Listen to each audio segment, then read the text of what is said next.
श्री राधे राधे। भक्तों, आपने बद्रीनाथ की यात्रा यदि की है तो आपने देखा होगा कि पर्वतों के ऊपर से सड़कें गई हैं। अगले पर्वत पर जाने के लिए एक पर्वत को पार करके फिर नीचे बस उतरती है या गाड़ी उतरती है या पैदल जाना होता है। ऐसे न जाने कितने पर्वतों पर चढ़ाई फिर उतराई, चढ़ाई फिर उतराई, इस तरह से करते करते फिर बद्रीनाथ पहुंचते हैं। और क्या कभी आपने ऐसा भी सोचा कि गंगोत्री के ऊपर गोमुख, गोमुख के ऊपर तपोवन, जहाँ सब बर्फ ही बर्फ होती है, जिसको ग्लेशियर बोलते हैं, उसी ग्लेशियर के ही एक छेद से गंगा माता निकलती है। वहाँ से आपको यदि बर्फ के शिखरों पर चढ़ते चलते, बर्फ पर ही, ग्लेशियर पर ही चलते चलते, बिना नीचे कहीं भी उतरे आप लगातार बर्फ पर ही चलते जाओ तो आप बद्रीनाथ पहुंच जाओगे। लेकिन ये रास्ता अत्यंत कठिन है। रास्ता है ही नहीं, रास्ता खुद ही बनाना पड़ेगा। कहीं भी आप भूल सकते हैं, कहीं भी आप भटक करके बद्रीनाथ की जगह और कहीं जा सकते हैं जहां से निकलने का रास्ता ही नहीं मिलेगा। अत्यंत कठिन, दुर्गम। लेकिन जब नियत होती है ना, तब जो नहीं सोचते वो भी घट जाता है। जहां नहीं जाना होता वहां जाने का कार्यक्रम अनायास बन जाता है। और ऐसा हुआ माता के साथ। एक बार पर्वतारोहियों का एक दल गोमुख से ऊपर चढ़ते चढ़ते ग्लेशियर को पार करते करते तपोवन पहुंचा। और मैं पहले बता चुका हूं, वन नहीं है कोई, पत्थर और बर्फ यही है। ऐसा लगता है कोई दूसरे लोक में आ गए। तो जो तपोवन में वो दल आया था पर्वतारोहियों का, उनका ग्लेशियर के रास्ते, अर्थात बर्फ के ऊपर बर्फीला रास्ता जो चोटियों का है, पर्वत की चोटियों का जो रास्ता बनाना पड़ता, रास्ता बना नहीं है, अर्थात बिना रास्ते के ही चलना पड़ता है। तो उन पर्वतारोहियों का एक दल जो तपोवन में आया था, उनका ग्लेशियर के रास्ते बद्रीनाथ जाने का कार्यक्रम था, अर्थात बिना रास्ते का ही रास्ता, बिना रोड के ही। और बद्रीनाथ का नाम सुनते ही नारायण के दर्शन की इच्छा होने लगी माता को। दल के मुखिया ने निमंत्रण दिया और माता कहती कि हमारा भी साथ जाने का प्रोग्राम बन गया। एक तो नारायण का दर्शन, दूसरे ग्लेशियर के ऊपर से जाने का रोमांच। गंगोत्री में स्वामी जी बताते थे कि पहले एक ही पुजारी सुबह केदारनाथ से पूजा करके ग्लेशियर के रास्ते बद्रीनाथ जाता था। ये आजकल की बात नहीं भक्तों, उस जमाने की बात है जब रोड नहीं होती थी हिमालय के ऊपर, और महान सिद्ध तपस्वी कोई होते थे जो बद्रीनाथ या केदारनाथ या दोनों जगह पूजा करते थे। तो उसके लिए ये बात कही गई उन पुजारी के लिए कि बद्रीनाथ भी जाएं और शाम को वापस केदारनाथ आए। इस तरह गंगोत्री से बद्रीनाथ जाते थे। अब ये जो मैंने बताया कि सुबह शाम की बात, ये तो कोई गाड़ी मोटर से भी नहीं कर सकता। अभी कैसे करते होंगे पुजारी, ये तो असंभव सा लगता है, लेकिन बात सत्य होगी। अब इस समय नहीं होता ऐसा। माता कहती अब जब हमें जाने का अवसर मिला तो उत्साह होना स्वाभाविक है। ये माता के मन में उत्साह था, इसलिए ऐसी बात सोच सकती थी, हर कोई सोच भी नहीं सकता भक्तों। तो उन्होंने हिम्मत कर ली, लेकिन सफर बड़ा मुश्किल था, वो कठिनाई से भरा हुआ था। और जो पर्वतारोही थे वो तो अदम्य साहसी थे, और पर्वत के ग्लेशियर पर चलना अर्थात बर्फ पर ही लगातार चलना, ऐसी यात्रा तो कोई विशेष पर्वतारोही ही कर सकता है।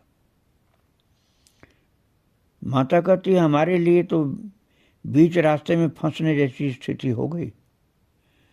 दिन भर चलते और रात में जहां जगह मिलती वहीं टेंट लगाकर विश्राम करते।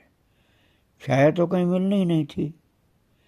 अपने पास उन्हीं के पास पर्वत के कुली भी रहते थे और बर्फ के ऊपर ही टेंट लगाकर विश्राम करते। 8-9 दिन का सफर था महाराज।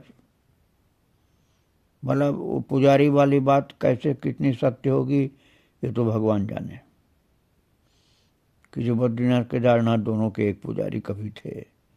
किसी जमाने में हो सकता है किसी पिछले युग में रहे हो, द्वापर में रहे हो, क्योंकि 8-9 दिन का रास्ता था। माता बताती हैं तपोवन से बद्रीनाथ का ऊपर ऊपर पहाड़ के ऊपर हिमालय के ऊपर बर्फ पर चल चल करके पहुंचना 8-9 दिन का रास्ता था। आखिर में शरीर भी साथ चलने में असमर्थ हो गया। ऐसे में आगे बढ़ना मुश्किल और पीछे लौटना वो और ज्यादा मुश्किल था। पीछे लौट करके तपोवन में कोई थोड़ी पहुंच जाती और पता नहीं कहाँ जाती। हिमालय छोटा सा तो है नहीं। ग्लेशियर भी 2 तरह के होते हैं। एक ऐसा है जो मिट्टी पत्थर और बर्फ से भरा हुआ रहता है। नीचे बर्फ की परतें होती हैं, ऊपर लगता है मिट्टी पत्थर और नीचे बर्फ ही बर्फ होती है, जो कहीं कहीं खुली और कहीं मोटी दरार के रूप में दिखाई देती है, जैसे गोमुख से तपोवन के रास्ते का ग्लेशियर है। और दूसरा ग्लेशियर का रास्ता पहाड़ों के बीच होता है। इसमें सफेद बर्फ से ढके पहाड़ों के बीच संकरी पट्टी पर चलना होता है। सफेद बिछी हुई बर्फ पर चलते हुए फिसलने का डर बना रहता है। यदि बर्फ ज्यादा पुरानी नहीं होगी तो उसमें धंसने का डर रहता है, पैर उसमें धंसता चला जाता है, और कोई यदि पूरा धंस जाए तो निकल नहीं सकता है। और यदि बर्फ कड़ी हुई तो फिसलने का डर रहता है, मुलायम हुई तो उसमें पूरा पूरा धंस जाने का डर रहता है। तो माता तपोवनी कहती हैं कि हमारे साथ उसी रास्ते पर चलने का अनुभवी एक पोर्टर था।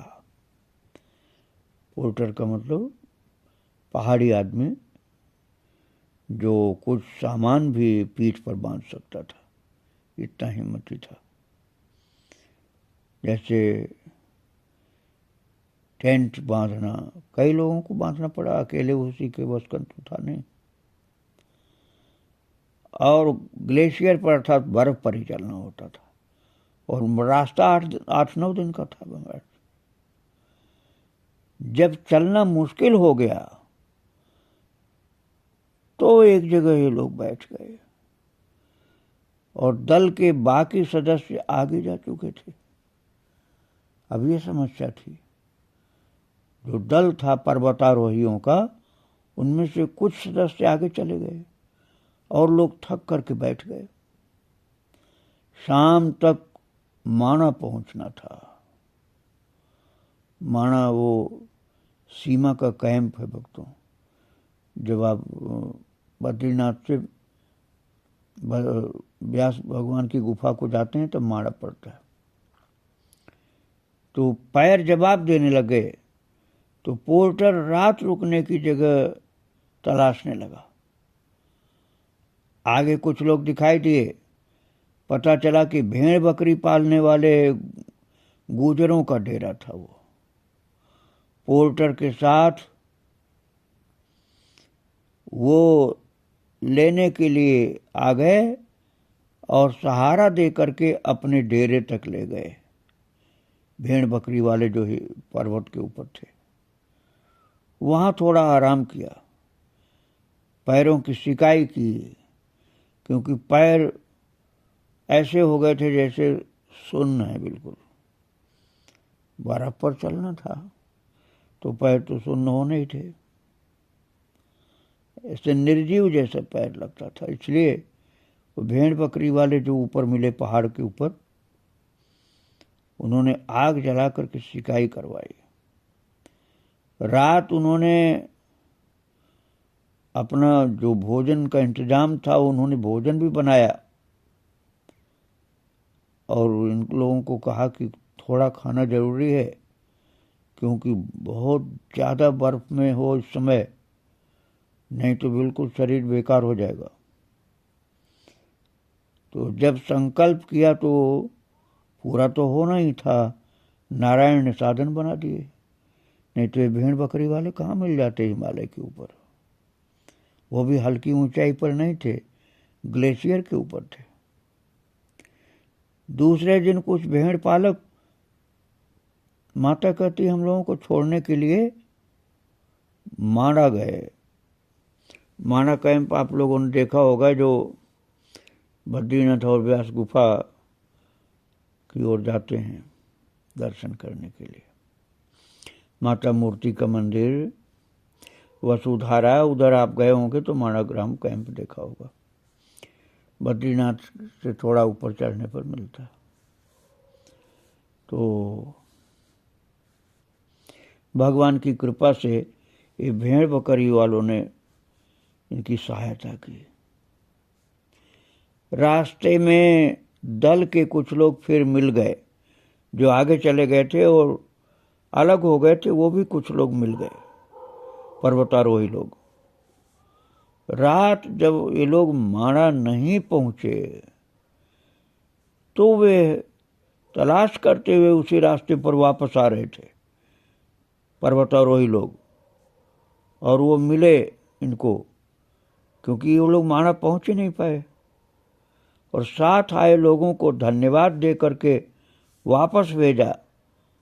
और माता का कहना है कि हम माणा होते हुए आखिर कई दिनों के बाद बद्रीनाथ हिमालय पर बर्फ में चलते चलते पहुंच गए और वहां नारायण का दर्शन किया गया मंदिर में। और फिर इन लोगों ने निश्चय किया कि वापसी जो होगी वो हिमालय के ऊपर चल करके बर्फ से नहीं की जाएगी, बल्कि उसके लिए नीचे उतर करके जो रास्ता रोड का है उससे जाना होगा। तो ग्रुप को आगे जाना था, इसलिए वे चले गए और ये लोग बद्रीनाथ में रुके। और स्वामी जी के आश्रम में जा करके पूछा तो पता चला कि वो दक्षिण भारत में है। तो निराशा हुई, क्योंकि स्वामी जी के दर्शन का मन था, लेकिन वो तो दक्षिण भारत में थे। और स्वप्न में बोला था कि बद्रीनाथ में मिलूंगा। बद्रीनाथ में कुछ दिन रह करके फिर लौट आए। नीचे ऋषिकेश में लक्ष्मण दास जी के आश्रम में रुकी। वहां स्वामी जी का एक शिष्य मिला जो कर्नाटक का था। उसने कहा कि स्वामी जी के बारे में पता करें।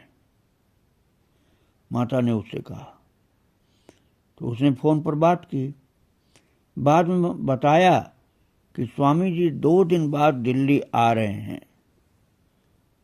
और उस समय तो दिल्ली में नहीं थे, उस समय तो कर्नाटक में थे, उडुपी में।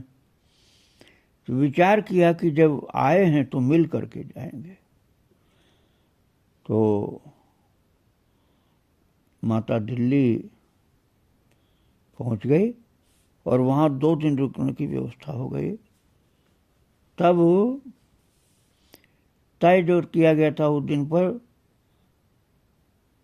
फोन किया मठ पर, तो उधर से कोई बोला कि स्वामी जी नहीं आए, उनका हैदराबाद में प्रोग्राम बन गया, वहां चले गए। तो माता का मन उदास हो गया। इतनी दूर मिलने के लिए आई, लेकिन स्वामी जी का दर्शन नहीं हुआ, गुरुदेव भगवान का। भक्तों, दूसरे दिन लौटना भी था। सोचती रही माता कि हिमालय से आई, कुछ तो कारण रहा होगा। शाम को फिर सहेली से फोन करवाया, तो स्वामी जी ने ही फोन उठाया। उस समय लैंडलाइन का फोन होता था भक्तों। तो उसको बोला कि मैं अभी आया हूं, मिलना हो तो आ जाओ। तो बहुत खुश हो गई माता, और शाम को उनके साथ हमें देख करके स्वामी जी को आश्चर्य हुआ। 16 साल बाद मिली थी स्वामी जी से, अर्थात गुरुदेव से 16 साल बाद मिली थी। स्वामी जी ने सोचा भी नहीं था कि मैं जिंदा हूं। वो समझते थे कि हिमालय में रह गई वो। तो स्वामी जी भी बहुत खुश हुए, बोले कि अचानक हैदराबाद का प्रोग्राम बन गया, इसलिए दोपहर प्लेन से आए दिल्ली। और मैंने स्वामी जी को बताया कि तपोवन में स्वप्न में आपने कहा था कि एक और मंत्र दूंगा। सुनकर स्वामी जी मौन हो गए, और माँ कहती हैं कि मैं वापस तपोवन आ गई। सोची रही कि सपने में बोला था कि बद्रीनाथ आओगे तब मिलूंगा, आप कुछ नहीं बोला। ऐसी घटनाएं तपोवन प्रवास के दौरान घटती रही।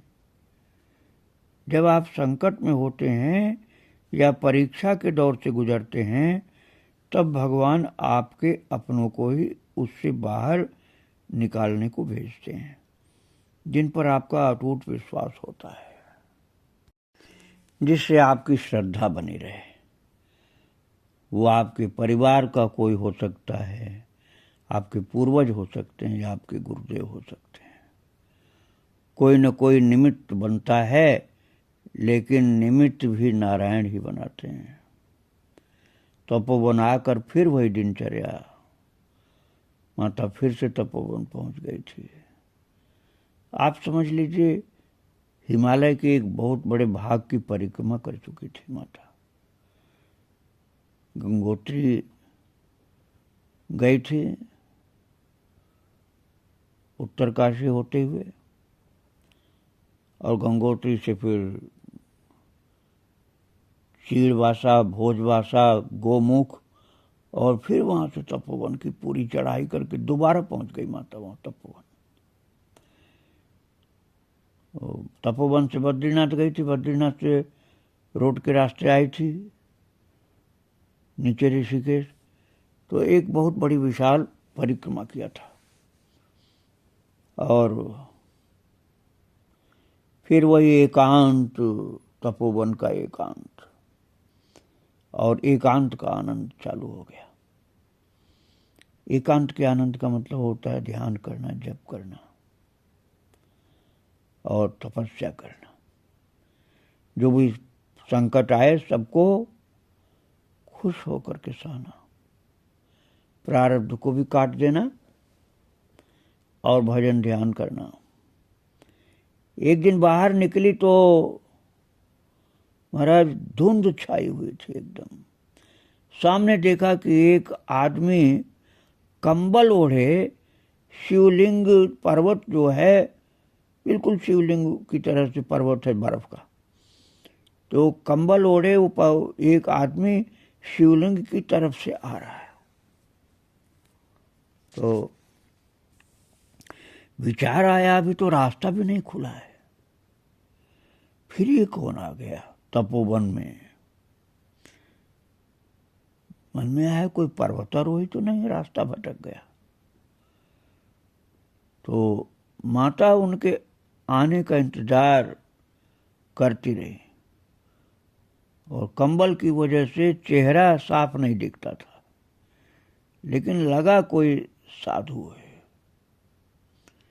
देखा वो थोड़ी दूर एक पत्थर पर बैठ गया और गुफा की ओर देखने लगा। विचार आया कोई भी हो, इतनी ठंड में आया बर्फ में चाय बना करके कुछ खाने को दे आऊं, क्योंकि बिल्कुल गुफा के पास नहीं आकर थोड़ी दूर पर एक पत्थर पर बैठ गए। वो पत्थर बर्फ के बीच में था। तो सोचा कि चाय बनाकर कुछ खाने को मैं उनको दूं ले जाकर, जहां बैठे हैं वहीं पर। तो माता अंदर गुफा के अंदर जाकर चाय बनाई और बाहर निकली तो वो नहीं दिखाई दिए। आसपास जाकर देखा, कहीं नहीं दिखा। तब माता वापस गुफा में आ गई। उसके धुंधले चेहरे को याद करने की कोशिश करने लगी। कुछ पहचाना सा चेहरा लगा था। याद आया कि एक बार उडुपी के मठ में जहां रहती थी, वहां एक शाम मंदिर और मेरे कमरे के रास्ते में एक कोने पर एक आदमी चादर ओढ़े बैठा दिखाई दिया था और मंदिर बंद हो चुका था। मंदिर के लोग भगवा या सफेद वस्त्र पहनते थे। ये तो कोई और था। मैं लौटी और एक सेवक को बताया, उसे लेकर के वापस आई तो कहीं नहीं दिखाई दिया। अब लगा कि कुछ कुछ वैसी ही आकृति थी जो हिमालय के ऊपर जो बैठी दिखाई पड़ी थी। समझ में नहीं आया कि ये नारायण की लीला है या और कुछ है। और भक्तों, शुरू के कुछ सालों तक तो यात्री या साधु रात्रि विश्राम और भोजन प्रसाद के लिए कभी कभी आ जाते थे, लेकिन बाद के वर्षों में तो लोग मुझे देखने आने लगे। गर्मी के समय में, जाड़े में तो कोई आ ही नहीं सकता था। तो जब लोग जान गए कि वहाँ एक माता तपस्या करती है, तो गर्मी के टाइम में कभी कभी लोग देखने आते थे। जो पर्वत पर चढ़ने के बहुत अभ्यास किए हुए होते थे वही आ सकते थे। जाड़े में तो रास्ता ही नहीं होता था, तो कोई आएगा कैसे। और जब माता पूछती तो कहते आपके दर्शन करने के लिए आए। तो उन्हें गंगोत्री या भोजवासा से पता चलता कि तपोवन में एक माता तप करती रहती है। और जब ये मालूम होता कि वो माता कई वर्षों से नीचे नहीं उतरी हैं, तो लोग जिज्ञासा बस आते थे कि हिमालय की बर्फीले स्थान पर माता अकेले कैसे रहती है, कौन है। तो जिज्ञासा बस अथवा दर्शन करने के लिए लोग आते थे। कभी कभी बहुत हिम्मती लोग आते थे जिनको फिर लौट करके आने का भी पता नहीं कैसे साहस हो जाता था, क्योंकि लौट के आने में रास्ते में विश्राम की जगह भोजवासा में केवल लाल बाबा की ही जगह पड़ती है और कहीं कोई स्थान नहीं है जहाँ कोई रुक सके रात में। तो जो कोई आता मिलने या दर्शन करने, तो माता कहती मुझे अजूबे की तरह देखते और सवाल पूछते कि कैसे रहती हो बर्फ में, क्या खाती हो, क्या करती हो, आशीर्वाद दीजिए। सबके लगभग एक जैसे सवाल और सांसारिक मनोकामनाएं होती थी। उन्हीं की पूर्ति के लिए उनके मन में आशीर्वाद की अभिलाषा होती थी। और मंदिरों में भी ज़्यादातर लोग इन्हीं को पूरा करने के लिए भगवान के सामने मन्नतें और आशीर्वाद मांगते हैं। और कई भक्त मंदिर में मूर्ति के अर्थात ठाकुर जी के सामने जाते ही आंख बंद करके बैठ जाते हैं। कई तो स्वभावतः आंख बंद कर लेते हैं, कोई ध्यान भी करता है, और कई अपनी परेशानियों को दूर करने के लिए भगवान के सामने बैठते हैं या प्रार्थना करते हैं। इतनी दूर से आने के बाद भी ठीक से भगवान का दर्शन नहीं कर पाते, जिनके दर्शन का भाव नहीं होता है, वहाँ के आनंद से वंचित रह जाते हैं। मंदिर आकर भी घर संसार में ही उलझे रहते हैं। अपनी स्वयं पैदा की गई उलझनों को कर्म से सुलझाने की जगह भगवान से अपेक्षा करते हैं चमत्कार की। भगवान को चाहने वाले या भगवान के प्रेम को चाहने वाले कम लोग होते हैं। संसार की अभिलाषा को पूरी कराने वाले ही ज़्यादा लोग होते हैं कि हमारी अभिलाषा पूरी हो जाए, ये कामना पूरी हो जाए। तो जो भगवान को मांगता है उसी को तो भगवान मिलेंगे, और संसार को मांगता है उसको संसार की चीज मिलेगी। भगवान तो तुम्हारे अंदर ही है, अपने स्वरूप का बोध करा देता है। कृपालु प्रभु बाहर से नहीं अंदर से प्रकट हो जाते हैं। बस उसके लिए लगन से जुटिए, ध्यान करिए, जप करिए, उनके चरित्रों का श्रवण करिए। मांगने से नहीं होता, साधना करने से होता है। आपके दुख कर्म जनित हैं, उसका निवारण भी कर्म ही से होगा, कर्म करने से ही होगा। ऐसे में भगवान से कर्मशील बने रहने के लिए बुद्धि विवेक सही रखने की प्रार्थना करें और नियम का पालन करें, साधना परायण बने रहें, तो दुख भी दूर होगा और भगवान की भक्ति में भी आप आगे बढ़ेंगे। जो आप हिल स्टेशनों पर बर्फ देखने के लिए जाते हैं, वो बर्फ बहुत ही नगण्य, बहुत कम है तपोवन की बर्फ के सम्मुख। उसमें माता का जब 9वां शीतकाल आया है तो बड़ी कठिन परीक्षा हुई है। मैं उसकी चर्चा कल करूंगा। आज माता को प्रणाम करके यहीं विराम दे रहा हूँ। श्री राधे राधे, जय श्री राधे।